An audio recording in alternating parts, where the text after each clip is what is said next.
Welcome to the Prof Talk Pod, brought to you by the Engaged Professor. Every 2 weeks, join us as we talk about tips and tricks to help you connect with your students, engage with industry, and stay up to date on all the teaching trends.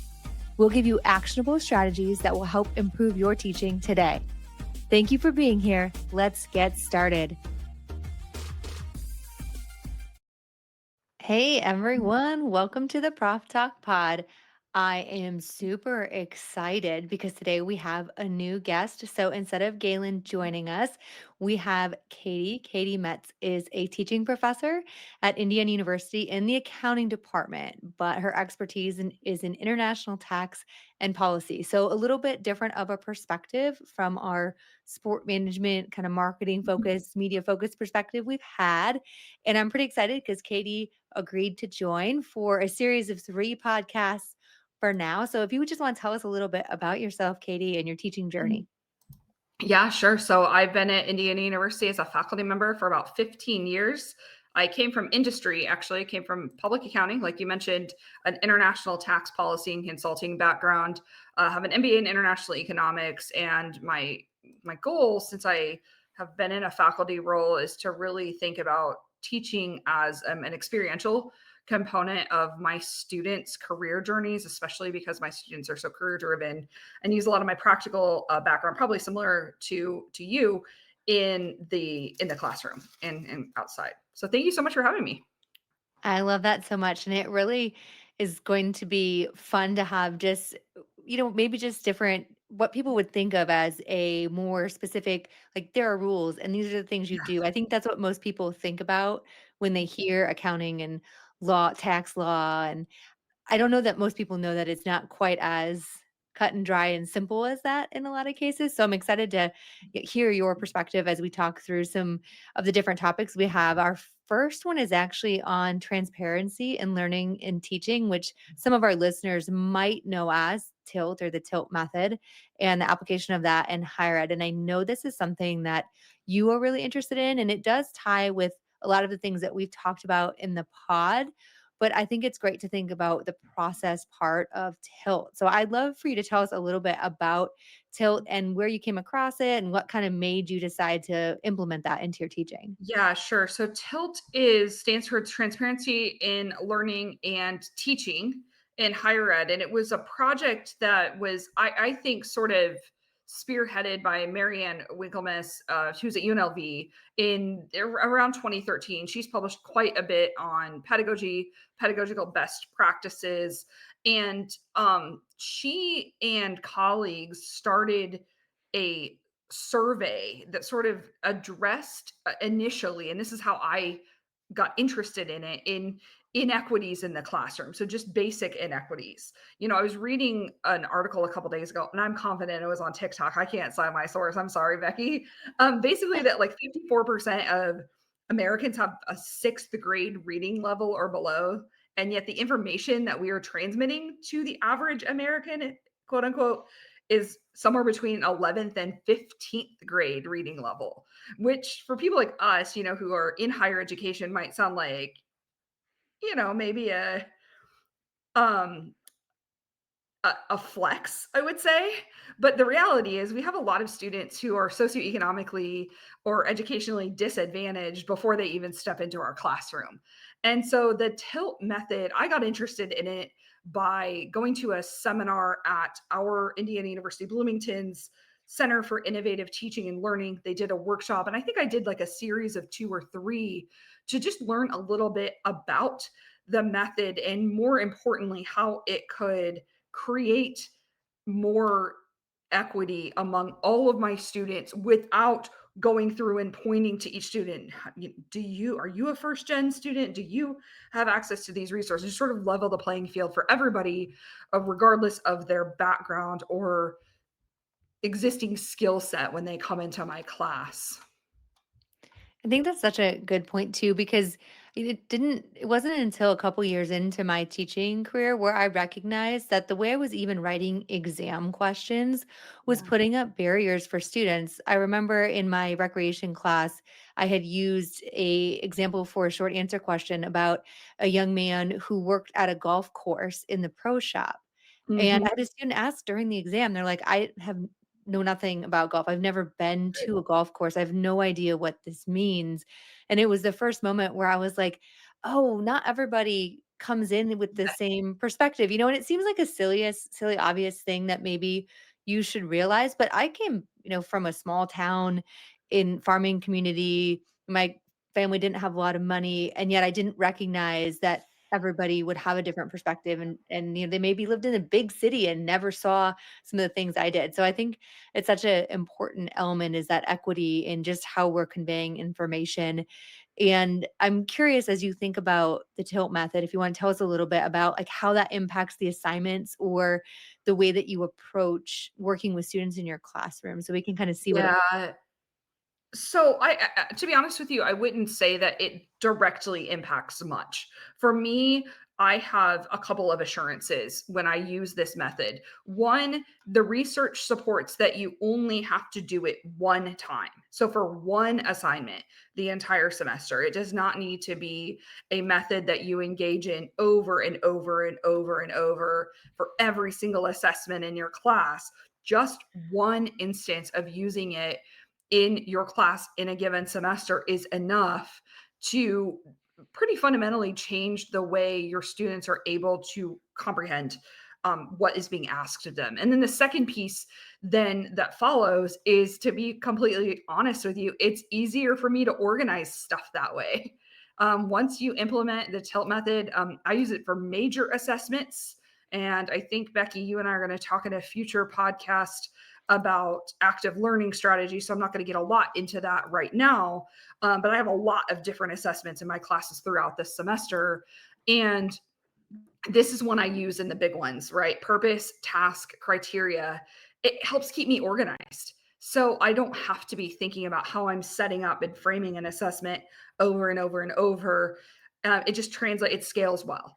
I think, and that sounds lazy, but we have so much administrative stuff going on, always constantly setting things up. I don't know about you, but I teach 4 to 7 preps in an academic year, and I don't have time to constantly be writing things over and over. So if I can set it up with that method, and know it's going to increase equity in my class by default, it's a win-win for me.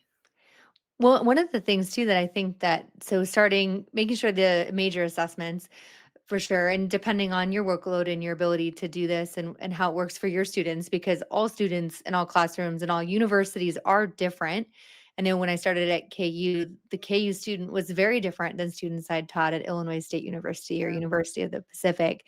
But, starting with the purpose, so like why am I having you do this? What is that right. the goal of this? Describing what you want them to do, and then outlining how or the way that you will not just the way that you will assess them, but what does success look like? Yes. For some assignments, that might be providing examples. For others, it might be listing out, like, how you're viewing their work Right. through a rubric, but doing that might reduce some of the emails you get too, right? Like, if you have clear assignment instructions, it might be a little bit of more work on the front end, but I always feel like on the back end, it reduces student confusion and therefore actually saves you time. It does. And it also, I've noticed in my department, like you said, every school is different. Just for context, the department I work in, just the accounting department at Indiana University, has 54 faculty members. And so we, especially the teaching faculty, can use this as a way to provide commonality across our classes as well as more people. I actually think I did a lunch and learn about this several years ago and have noticed that my colleagues bring it up pretty frequently now of, oh yeah, we all have more similar looking instructional designs in our courses on the baseline purely because we're using the same methods, and that's really good for students across the board. um, Practice in one methodology begets practice in another methodology, and that's been a byproduct that I didn't expect also. Well, and I have to imagine it reduces student anxiety Yeah. because I know if you talk to students, like that first assignment, no matter what class it is, they just don't know you very well and they don't know your expectations. And even when you list them out, it still is difficult for them to understand exactly what will be good in your eyes. Right. And then they do that for 4, 5, 6 Yeah. classes every semester. And when you have 54 faculty, I'm gonna guess that there are some students that you might see one time. Yeah, And definitely, right, definitely. so this also helps maybe reduce some of that anxiety if they know going in how to expect it again, at least the major assignments setup and expectations. Even if the expectations are different, they know that the, like, core setup of it is going to look similar. Yes, absolutely. And one final, I think, byproduct of this that is more at the administrative level, but is something that I'm getting more and more into by force, by invitation. We can kind of decide that later, is assurance of learning. So, in the purpose section of the tilt method and the assessments, we have it's literally how it sounds, right? Here are the, 2 to 5 things you are going to do in here. Well, now we have the ability and maybe sort of the pressure to tie that back to in our case, the course management system, Canvas, but any learning outcome management system that we are going to have to do anyway. Now we just have a more robust and clear cut an easier way of making that connection rather than like sort of you're going to have to write the learning objectives anyway for this assessment, might as well also give them to the students. So it's much more transparent process for the students, of course, bumps up that equity regardless of who needs it, if you will, but also and I'm working on this actually right now and in the spring is going to make it a lot more transferable to assurance of learning in the future, whether that's through accreditation or for accreditation, just streamlining um, department level outcomes, whatever that may be. And so that's something I've noticed has been like a lot less work now for the That's future. That's what I was gonna say is that's another area of time saving, right? Because now and oftentimes the people creating assessment reports or assurance of learning reports aren't the people teaching the Oh classes. So yeah. you might get the assignment and then you're supposed to figure out which learning objective, which program learning objectives that is tied to. When you have this purpose task success criteria, you don't have to guess. You should be able Yes. to see that and that way you can have 1 or 2 or 3 people working on that document and not having to bring in every single faculty Right. member and wait for people to get back to you via email and all of the things. And then assessing it on the back end, right? We already have the learning outcomes, we have the assignment, we tie in a rubric to that.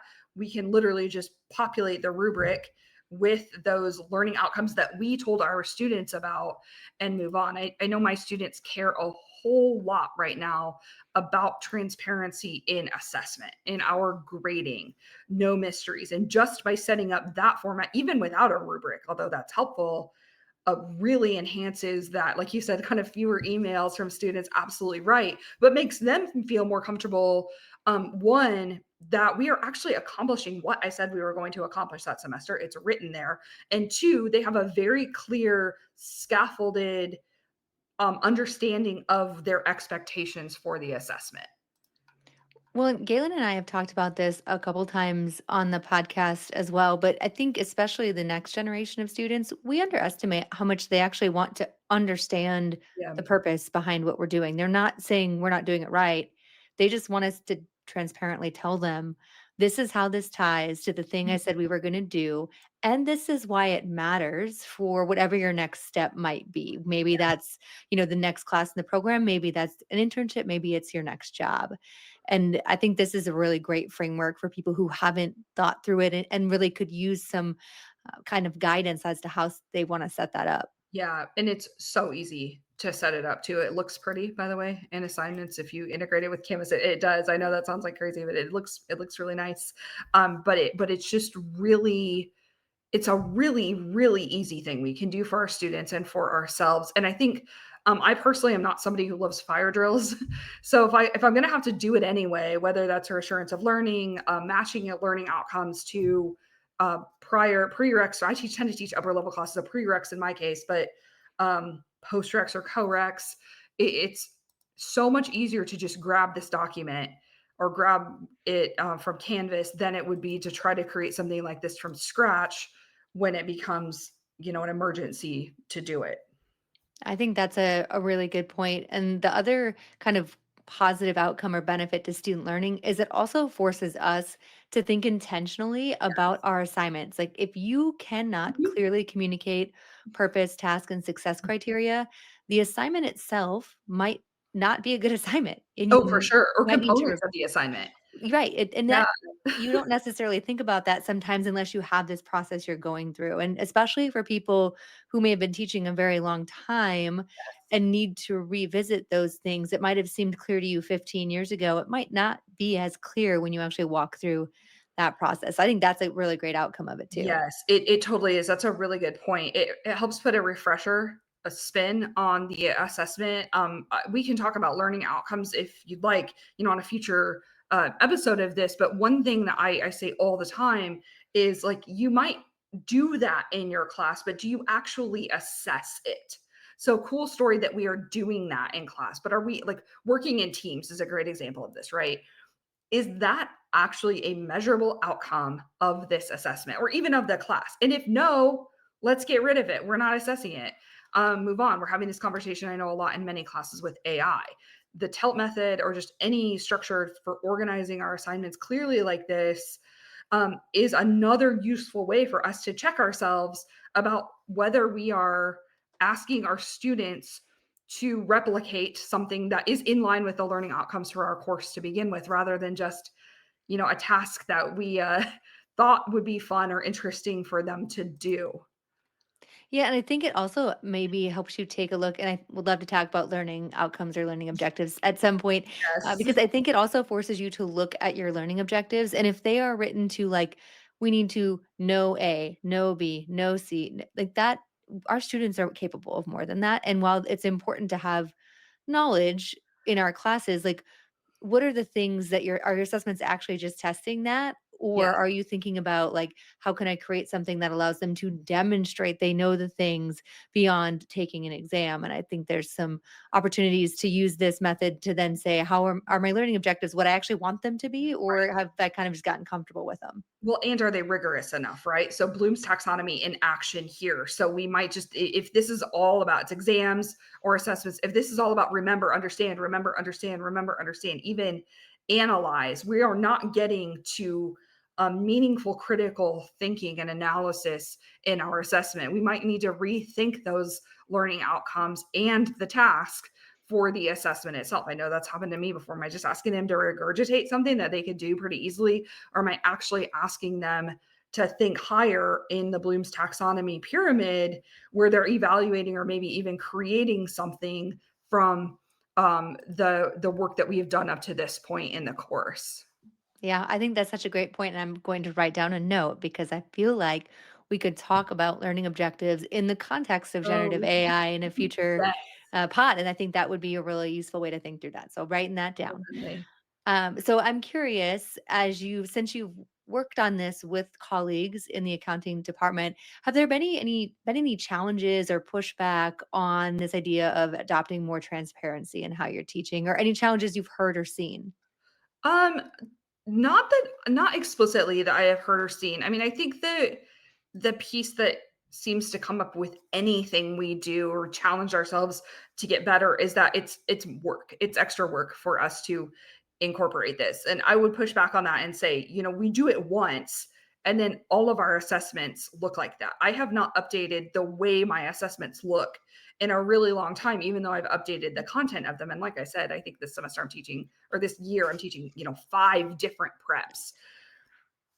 Once you do the work, it's there and you don't have to mess with it again. And again, that byproduct of you don't have to think about equity in your class. I think the other maybe challenge is um, faculty don't really know what that looks like, but that's the point, right? You don't know what it looks like. You don't walk around and go, are you first gen, are you first gen, are Right. you you know are you a minority, and you don't look that way, right? And so it's a low hanging fruit, easy win.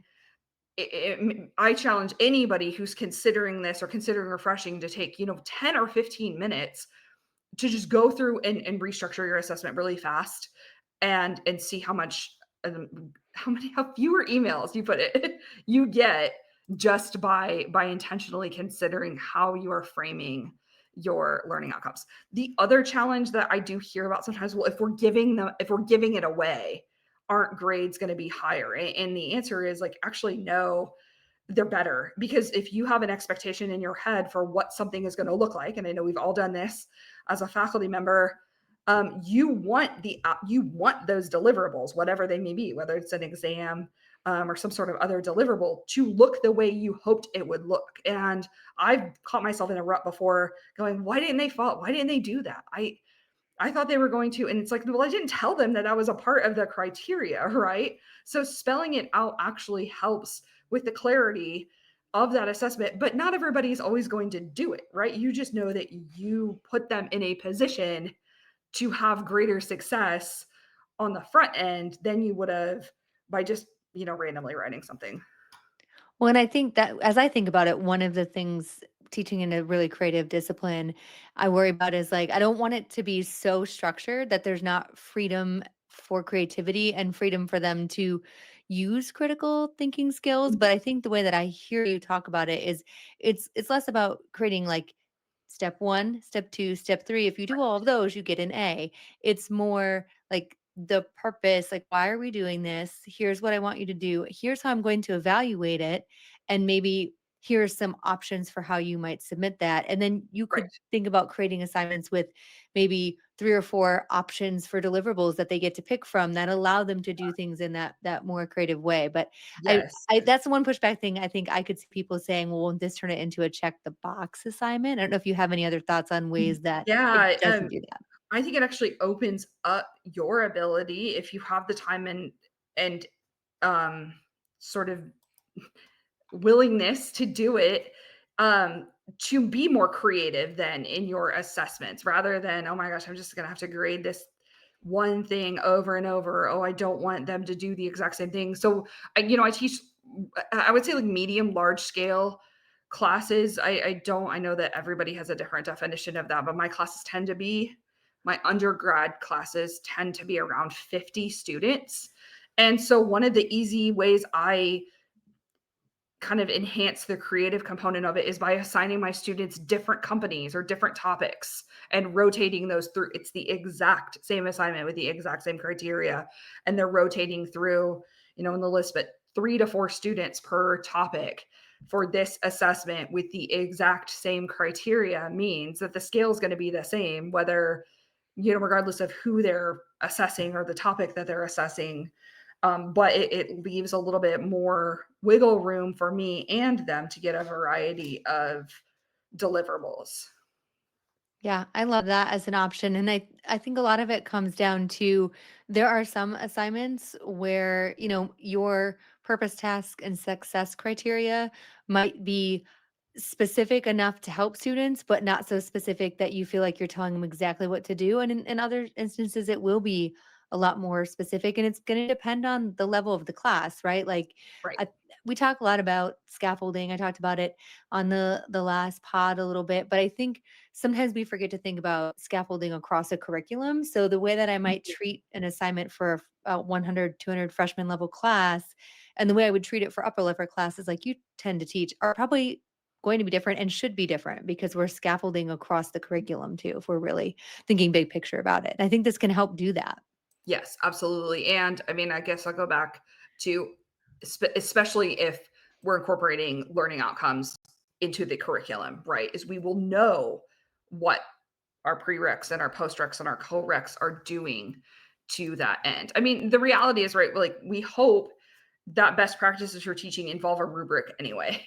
We hope. Let's frame whatever we're doing in the context of giving them clear instructions, a clear task first, in telling them why we are doing that along with that rubric. I don't think it takes anything away from the rigor. At least I have not noticed in my own teaching, and instead just frankly cuts down on the confusion, the communication, which is never a bad thing, right? Yeah, I love that so much. So as we kind of wrap up here, I would love to know what's if you were talking to a faculty member who just heard about this idea of tilt and likes the idea of transparency and wants to do something for an assignment next semester, what's a way that they could approach this to just try it out? Do it once. Try it for one assignment. And it can be whatever assignment you want. Just try it once and see how it goes, because truly that is all you need to do to make to make your class more equitable and more successful and easier for you. Yeah, and if you're looking for a way to identify what assignment you might want to start with, think about something that in the past in your teaching evaluations or in the output that students have given you, you were like, oh, they really missed the mark. Like if you're feeling Yes. that way, that's Yeah. a good indicator that you need to be more clear as to what the mark is Yes, and that's for where I them. started with this. I was frustrated about a particular deliverable that my students were giving me that was not, like, great, and I thought, it could be me. I'm not and that could also, when this is, like, a longer conversation, right, but can go back to the, am I actually teaching this skill? Am I teaching them what they need to reproduce this? If not, do I, how do I modify? So definitely just do it once. Try it once, and I think you'll find that it is really useful in just your organization, how you're able to manage your work outside of the physical classroom. Yeah, and I think going in with it into it with an open mind that what might happen when you do it might mean you do need to shift some other things in that class or maybe Yeah. reposition the assignment, and that's okay. It's Yes. okay if that's the outcome, and if all you get done is realizing that for next semester, great. And then the next semester, you push a little bit further, a little bit more. I think that's a lot of people don't think about teaching as a practice, but it is. Yes, absolutely. One step at a time. That's all you need to get started in this area. Okay, well, awesome. This, I think, was a great first chat with Katie on the tilt method. We'll put a couple resources in the show notes if you want to read a little bit more about the method and how you can approach it.